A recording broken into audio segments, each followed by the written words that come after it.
Assalamu alaikum warahmatullah, my viewers at home as well as my students.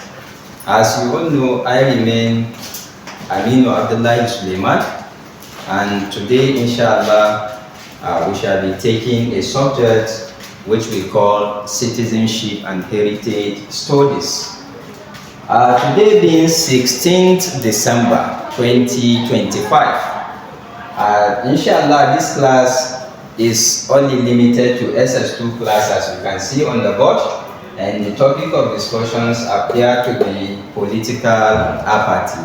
In our previous class, we discussed what apathy entails, the meaning of apathy, and how it is being applied politically.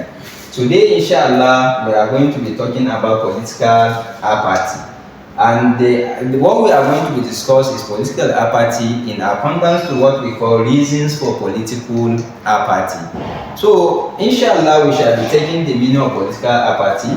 Political apathy can simply be defined as a lackadaisical attitude, or what we call lukewarm attitude towards political affairs. Actually, this is a scenario where people fail not to participate in anything that has to do with politics or political affairs, and they have their reasons. And some of them define political apathy, politics, as a dirty game played by dirty people whom are ready to do dirty things.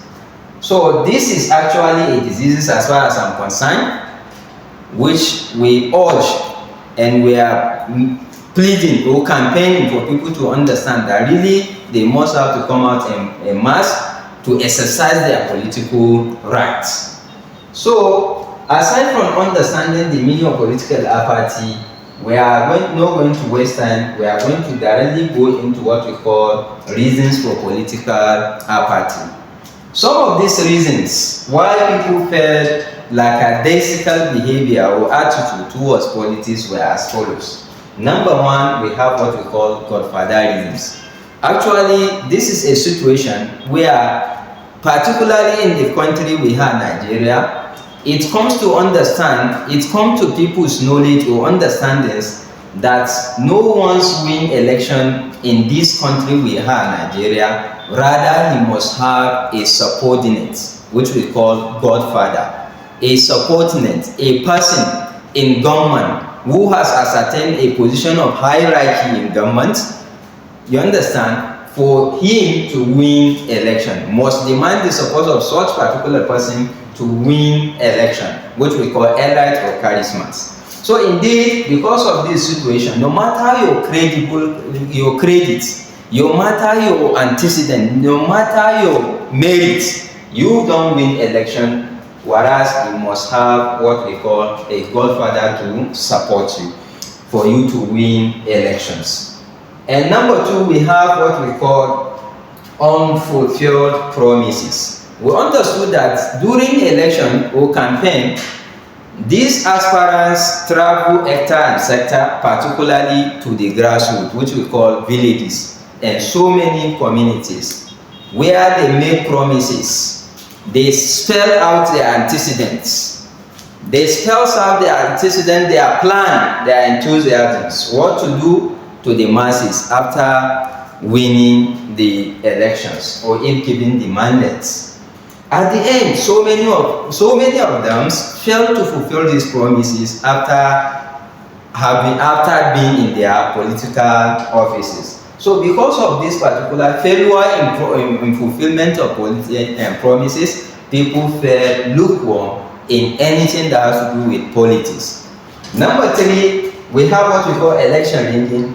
People have understood that, particularly in this nation we live in, that no matter how you come out in masses and cast your vote to the rightful candidate of your choice, directly or indirectly, your candidate remain dormant without winning elections. Why? Because he lacks godfather's support, and two, maybe the governments are not sided with him.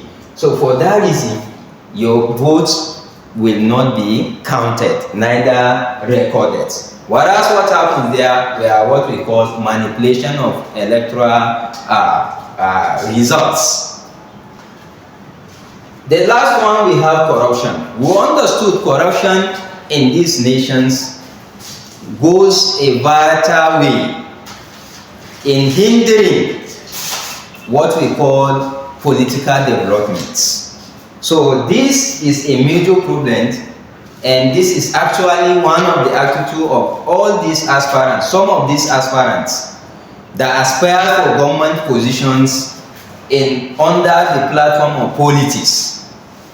They give out money for them to be voted, or they bribe the INEC officials, electoral officials, some of these officers that are there as a watchdog for these election or electoral processes. And at the end, what happened? They bribe them and have the chances or privileges to manipulate what we call election results. So these, among the so many reasons, were actually some of the reasons why people felt lukewarm or lackadaisical attitude towards political affairs. Inshallah, we are going to limit our studies here, as we said, and then inshallah we will be taking one of the aspects of it, which is said to be forms of political apathy.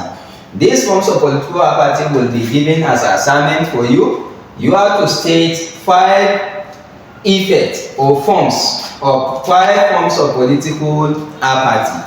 State 5 forms of political apathy and submit it via our platform.